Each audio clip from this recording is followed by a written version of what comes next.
digital seperti sekarang ini, smartphone atau handphone menjadi kebutuhan utama atau kebutuhan primer bagi banyak orang.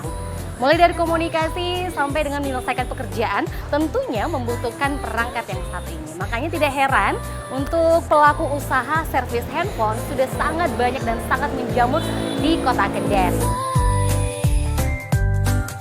Di era serba digital seperti sekarang, gawai atau handphone bukan hanya alat komunikasi, tapi sudah menjadi bagian penting dalam kehidupan sehari-hari. Tak heran ketika perangkat ini mengalami kerusakan, masyarakat langsung mencari solusi cepat dan terjangkau. Inilah yang membuka peluang besar bagi sektor jasa servis handphone, terutama bagi anak-anak muda yang jeli melihat kebutuhan pasar. Di berbagai daerah, mulai dari kota besar hingga pelosok desa, anak muda mulai mengambil peran penting dalam bidang ini.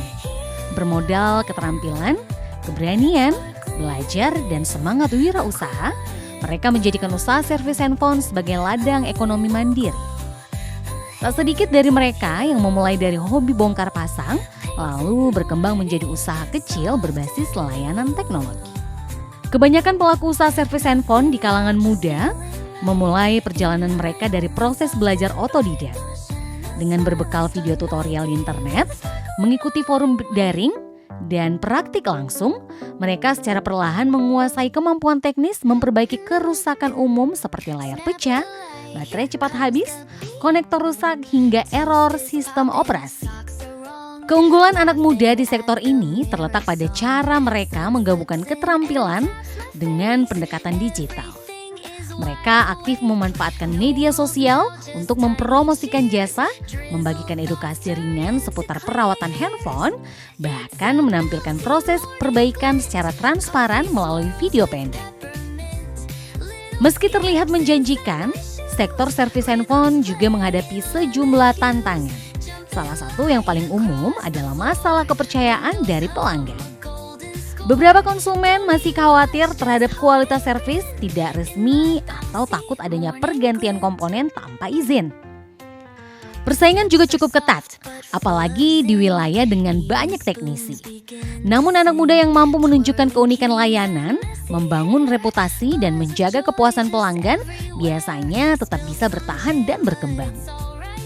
Berbagai komunitas teknisi kini mulai bermunculan sebagai wadah saling belajar dan berbagi informasi. Komunitas ini menjadi tempat diskusi teknis, tukar supplier, hingga advokasi untuk pengakuan profesi teknisi informal. Kedepan, sektor ini memiliki potensi besar untuk tumbuh lebih modern dan profesional. Pelaku muda yang menguasai digital marketing, manajemen usaha, dan pelayanan pelanggan akan lebih mudah naik kelas menjadi pelaku industri teknopreneur.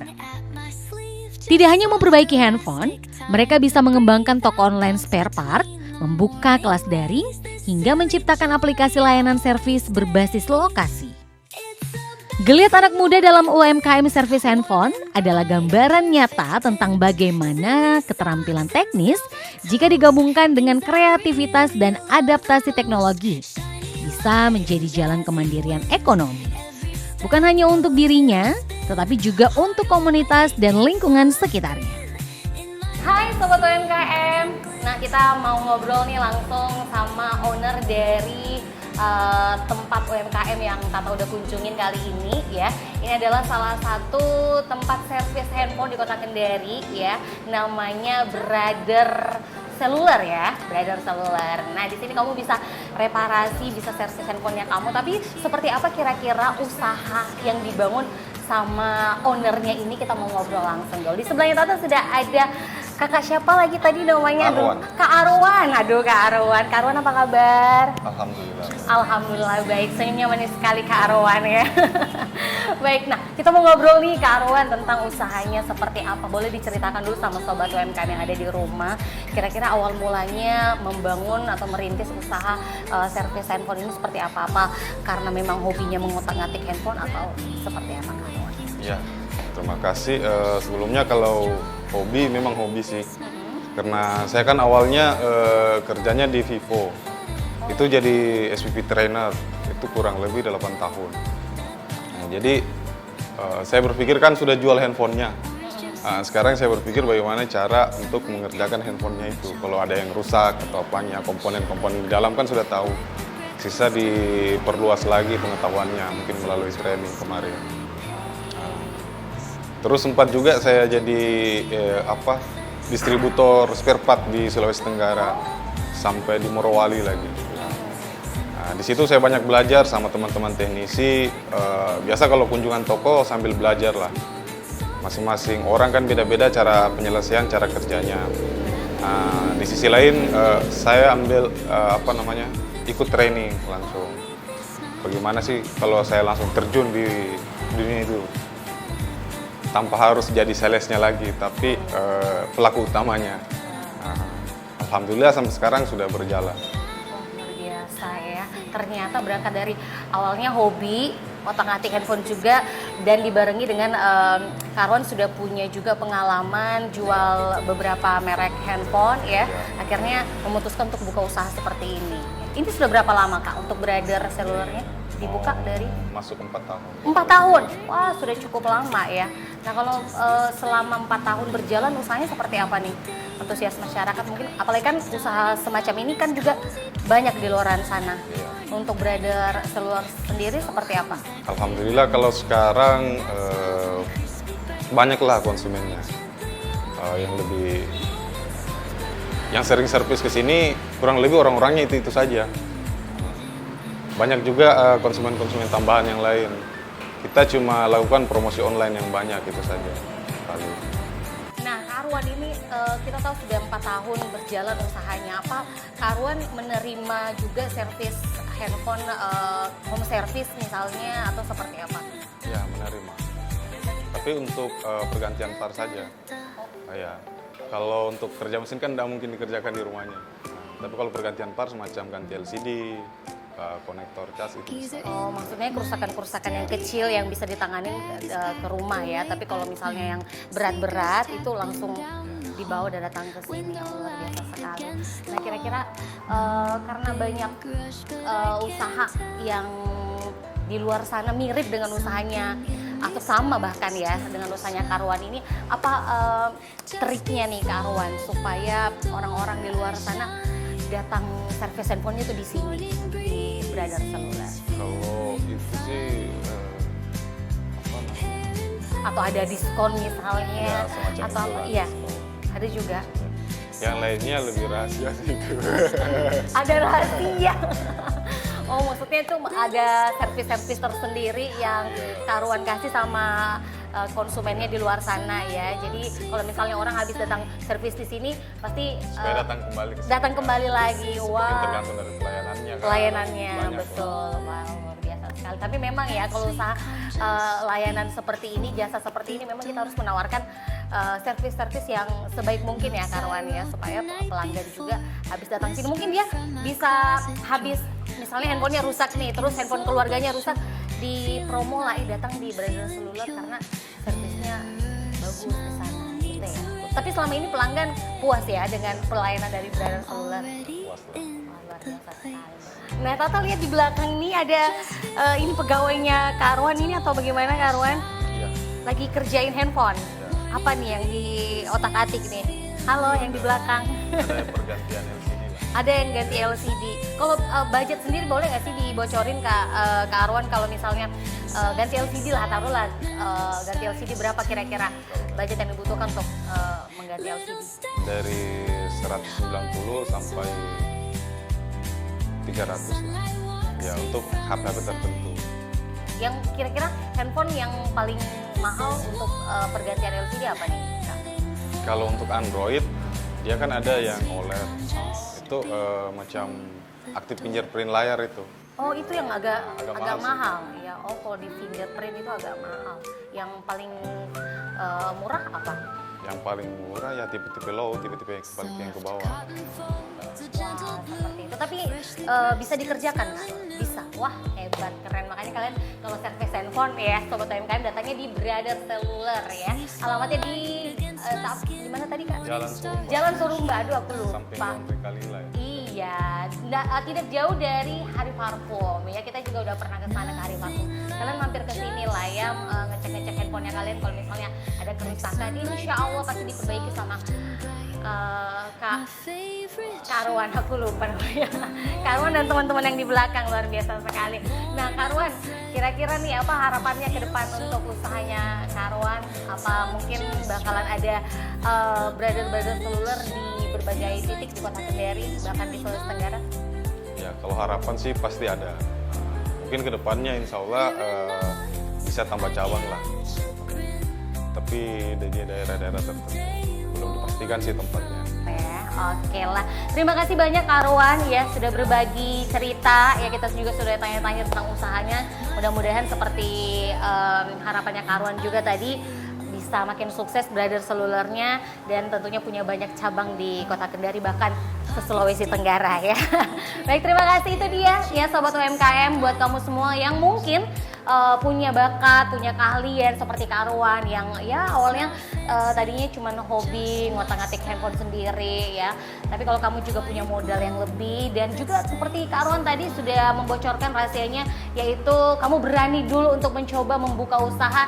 Nah silahkan aja ya, mudah-mudahan kamu lebih sukses lagi untuk merintis usahanya kamu ya. Oke deh kalau gitu kita akan ngobrol-ngobrol lagi ya, dan juga mencari tahu banyak hal tentang usaha-usaha UMKM yang ada di luaran sana ya. Tetap di Bisa Bisnis dan Usaha UMKM Bisa, Masyarakat Sejahtera.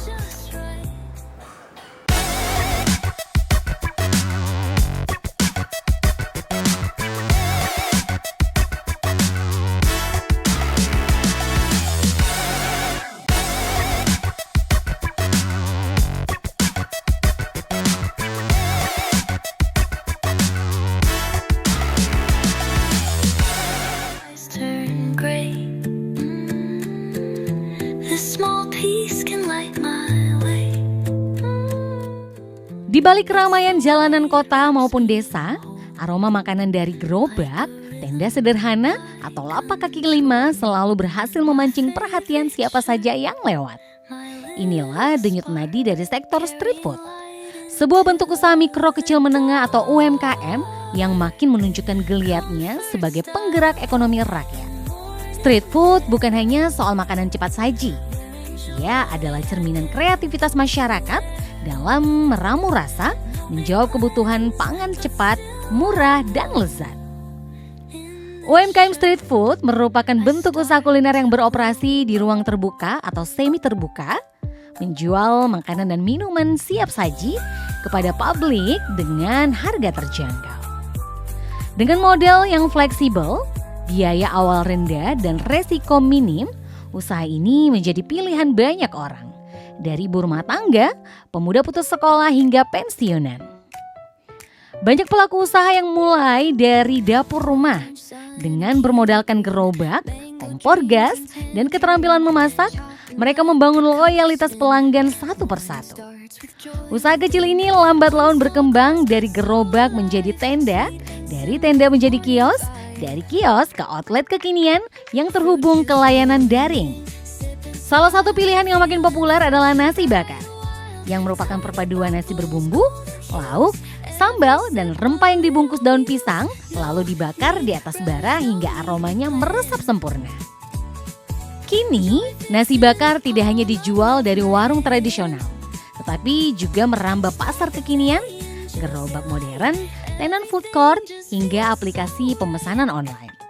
Fenomena ini menandakan betapa UMKM kuliner street food terus berkembang mengikuti zaman. Usaha nasi bakar memiliki keunggulan sebagai bisnis yang bisa dimulai dengan modal terbatas. Dengan peralatan sederhana, kompor, pemanggang, wadah nasi, dan bahan-bahan lokal, pelaku UMKM bisa memproduksi puluhan hingga ratusan porsi per hari. Bahan utamanya pun mudah didapat dan bervariasi, mulai dari nasi putih, ayam suwir, teri pedas, jamur, hingga daging sapi.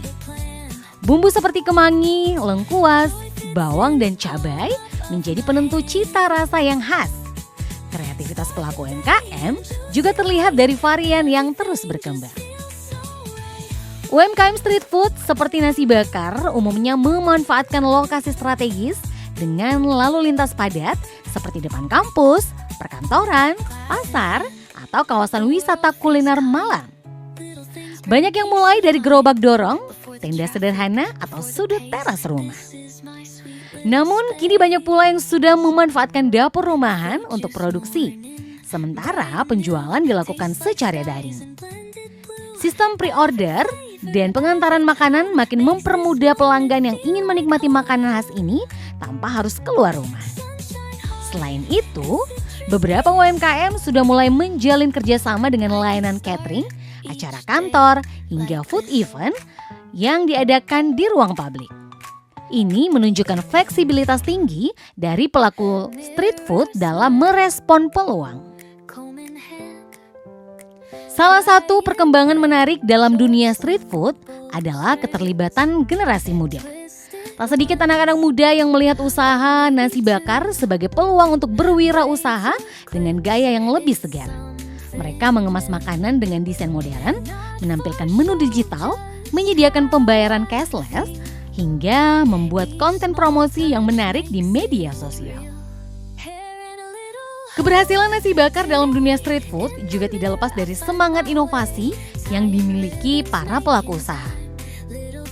Inovasi tidak hanya datang dari isiannya, tetapi juga dari cara penyajian, kemasan, bahkan cerita di balik produknya.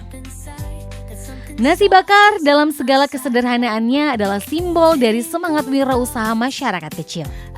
Ia bukan sekedar makanan, tetapi representasi dari kerja keras, kreativitas, dan kemampuan bertahan di tengah keterbatasan. Street food ini menunjukkan bahwa kekuatan UMKM tidak selalu berada di pusat kota atau gedung tinggi. Kadang justru lahir dari kepulan asap dapur pinggir jalan dan dari tangan-tangan yang terus bekerja demi cita rasa dan kehidupan yang lebih baik.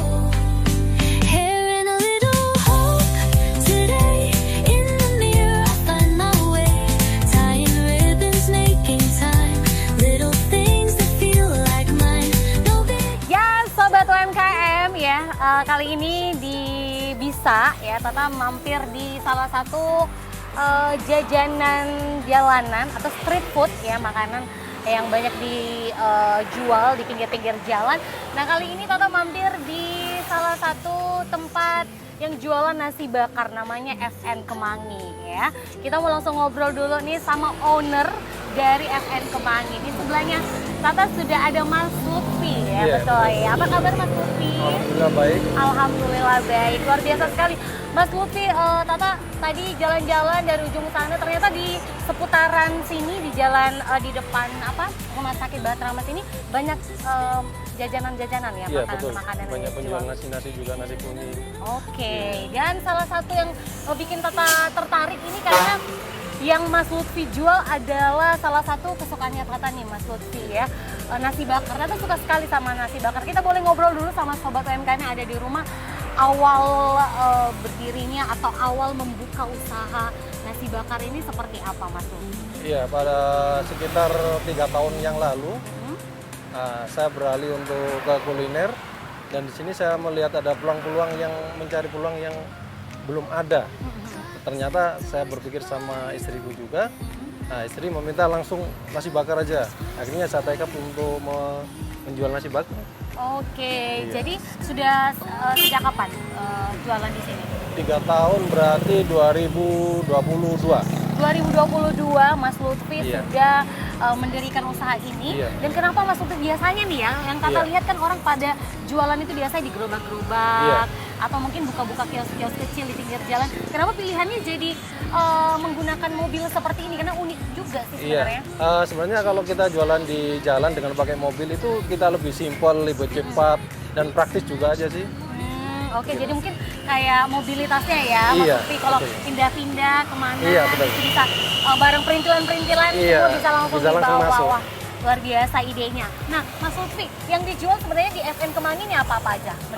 Nasi bakar, ada isi ikan, isi ayam, dia disuir-suir, ada kemanginya juga, dan ada juga tambahan juga sekarang bubur Manado juga. Bubur Manado. Iya. Kenapa bisa awalnya dari nasi bakar, kenapa langsung ke bubur Manado nih Mas Lutfi? Saya terinspirasi juga daripada istriku menganggur di rumah, juga asli orang Manado juga. Oh iya? Makanya susu dia daripada bikin di rumah, makan-makan sendiri, kenapa enggak berani untuk keluar dari rumah? Begitu saja. Oh, jadi ternyata kenapa ada tambahan bubur Manadonya? Iya. Karena kebetulan juga istri dari Mas Lutfi sendiri itu orang Manado dan Iya. jago mungkin ya buat Iya, betul. bubur Manadonya. Waduh, penasaran rasanya seperti apa. Nah, kalau kisaran harganya nasi bakar dijual berapa nih? Untuk nasi bakar ayam suwir kemanginya 20.000 per porsi. Kalau untuk yang ikannya dia 15.000 dan bubur Manadonya juga 20.000. Oh, worth it lah ya, Iya. ramah di kantong. Nah, buat sobat UMKM nih, kalau kamu lagi bingung cari, ini bukanya dari jam berapa sih? Dari mulai jam 6 Jam 6 sampai pagi. habis ya. Oke. Dari jam 6 pagi sampai habis Iya. ya, Mas Lutfi itu stay di sini di FN Kemangi, tepat berada di depan Rumah Sakit Bahtera Mas. Nah, Mas Lutfi kita mau tahu nih, kira-kira proses pembuatan nasi bakar sendiri, Mas Lutfi biasa dengan istri bangun jam berapa untuk prepare dari rumah sampai bisa jualan di? Kalau saya untuk prepare saya mulai jam setengah 2 pagi. Setengah 2 pagi sudah mulai prepare masak nasinya, Wow. terus sampai jam 5 habis sholat subuh kita langsung prepare berangkat. Oke, luar biasa sekali. Wah, morning person banget nih Mas Lutfi ya, Sobat UMKM. Dia bangun totalitas banget dari subuh bahkan ya, Iya. untuk mempersiapkan jualannya sampai pagi hari di jam 6 sudah buka di sini.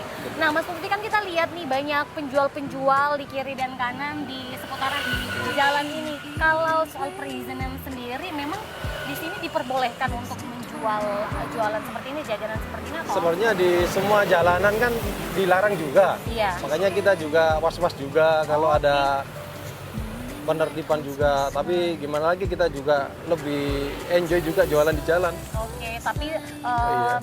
selagi itu maksudnya tidak Mengganggu lalu ya, lintas tidak saja. mengganggu lalu lintas, betul sekali. Nah, Mas Lutfi tadi bilangnya FN Kemangi ini atau nasi bakar Mas Iya. Lutfi itu sudah dari 2022. Iya. Sejauh ini Mas Lutfi, karena kan banyak juga nih olahan-olahan atau makanan yang sejenis dengan FN Kemangi atau nasi bakar ini.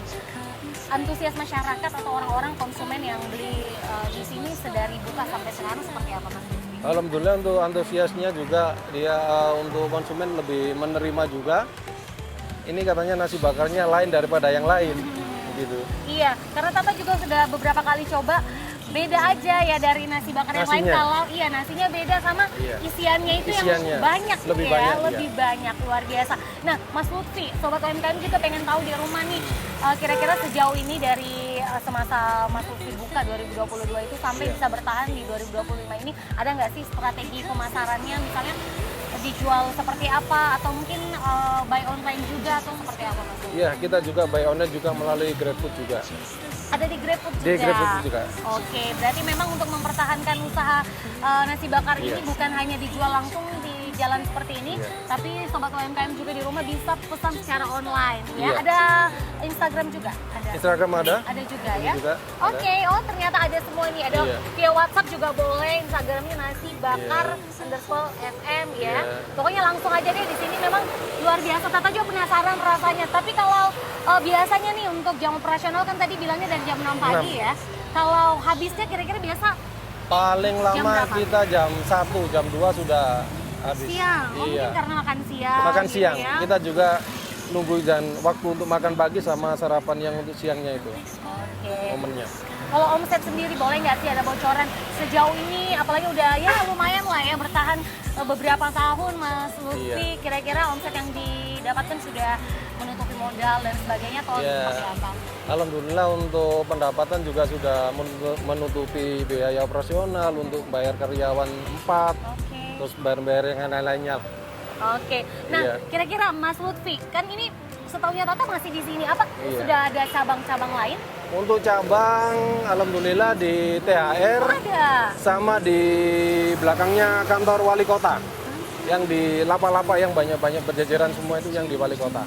Oke, luar biasa sekali. Ya mudah-mudahan nih AFN Kemanginya bisa buka cabang di seluruh titik-titik yang bagus di Kota Kendari. Ini juga Mas Lutfi. bulan depan insya Allah buka di Ondonowu. Dia dulu juga Iya. rencana buka Iya. cabangnya. Cabang di situ. Wah, keren ya. Mudah-mudahan supaya semua pecinta nasi bakar bisa merasakan Iya. nasi bakar dari FN Dan Kemangi. lebih dekat juga dari titik-titiknya. Betul sekali. Mas Lutfi, kira-kira ada nggak sih apa ya, pesan-pesan atau mungkin strategi-strategi dari Mas Lutfi sendiri yang bisa di-share ke Sobat UMKM di rumah, ada yang baru merintis nih, usaha-usaha yang baru juga supaya mereka bisa lebih bersemangat lagi, Mas Lutfi? Sebenarnya strategi yang lebih khusus nggak ada. Cuma untuk kita sebagai penjual juga kuliner itu harus tetap satu semangat. Semangat, betul. Kedua itu konsisten, itu aja. Konsisten. Itu Yang ya. utama itu konsisten. Yang susah kita pertahankan. Betul sekali. Kadang memang penjualan kan ada sepi, ada rame, Betul. begitu.